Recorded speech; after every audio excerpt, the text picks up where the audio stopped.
You're listening to DJ1 คนเดินทางสายเหนือสายแจ้งชีวิตกูเดินบนเส้นทางขวากน้ำไม่ต้องถามว่ากูเคยล้มมากี่ครั้งเจออะไรมามากมายแต่ใจไม่เคยพังจะล้มกี่ครั้งกูก็ยังจะลุกสู้ใหม่เคยโดนคนเหยียบซ้ำตอนกูล้มแต่กูก็ยังไม่ยอมทนลุกขึ้นใหม่ยืนยิ้มให้มันเห็นว่ากูไม่เป็นไรเพราะใจกูมันเก่งกว่าพวกมึงโลกมันโหดคนเดินทางสายเหนือสายแจ้งแล้วนักเลงไม่มีคำว่ายอมกูอาจไม่ดีในสายตาใครแต่กูไม่เคยทรยศหัวใจตัวเองจะล้มจะเจ็บยังยืนด้วยใจนักเลงไม่มีวันเบงให้กับโชคชะตา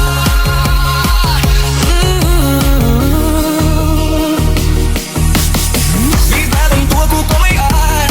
มันคือเครื่องหมายแห่งการสู้ใครจะพูดยังไงกูไม่สนกูไม่รู้แค่รู้ว่ากูยังเป็นกูก็พอโลกมันโหดแต่ใจกูต้องเก่งเลือดนักเลงไม่มีคนเดินทางสายเหนือสายแจ้งแต่กูไม่เคยทรยศหัวใจตัวเองจะล้มจะเจ็บยังยืนด้วยใจนักเลงไม่มีวันเว้นให้กับโชคชะตา You're listening to DJ1DJ1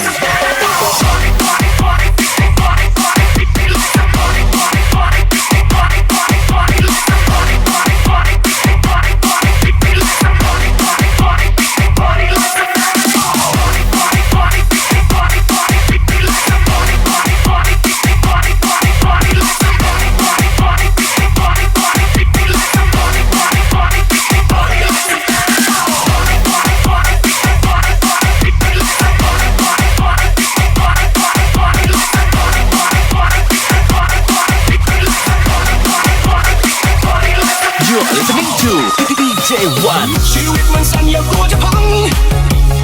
แค่เดินตามทางที่ใจมันสั่งถึงไม่มีใครแต่กูก็ไม่เปลี่ยนทางลงนั่งรู้กว้างแต่กูก็ไม่คิดจะเหยียบใครกูอาจไม่ดีในสายตาใครแต่กูไม่เคยทรยศหัวใจตัวเองคนเดินทางสายเหนือสายแจ้งไม่เหลือใครกูจะไม่แพ้โชคชะตา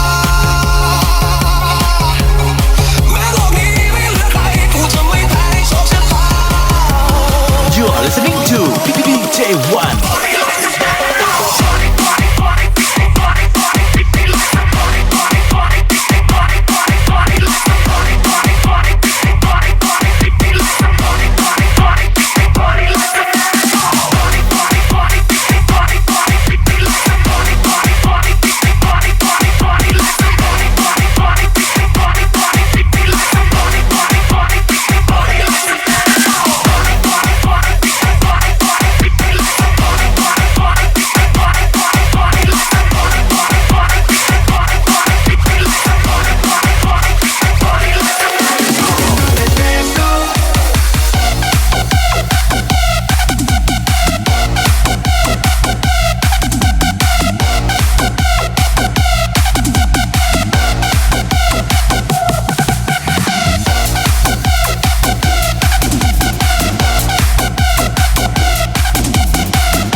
เดินทางสายเหนือสายแจ้ง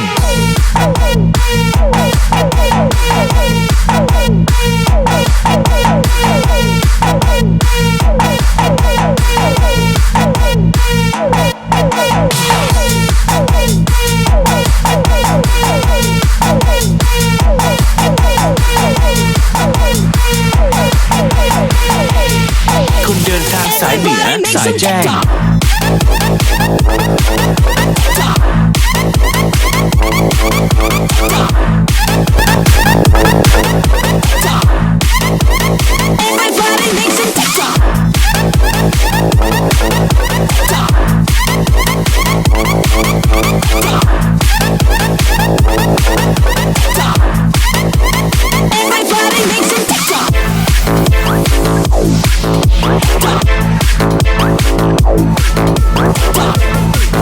You're listening to 1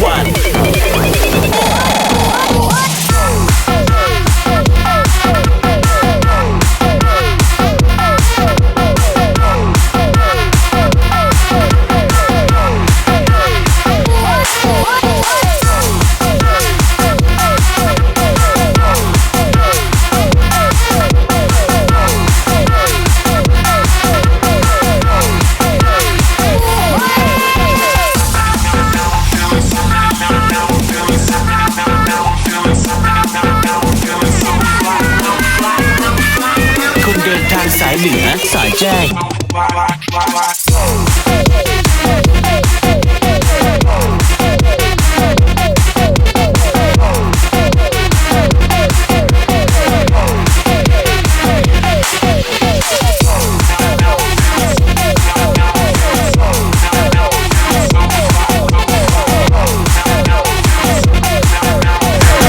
You're listening to DJ1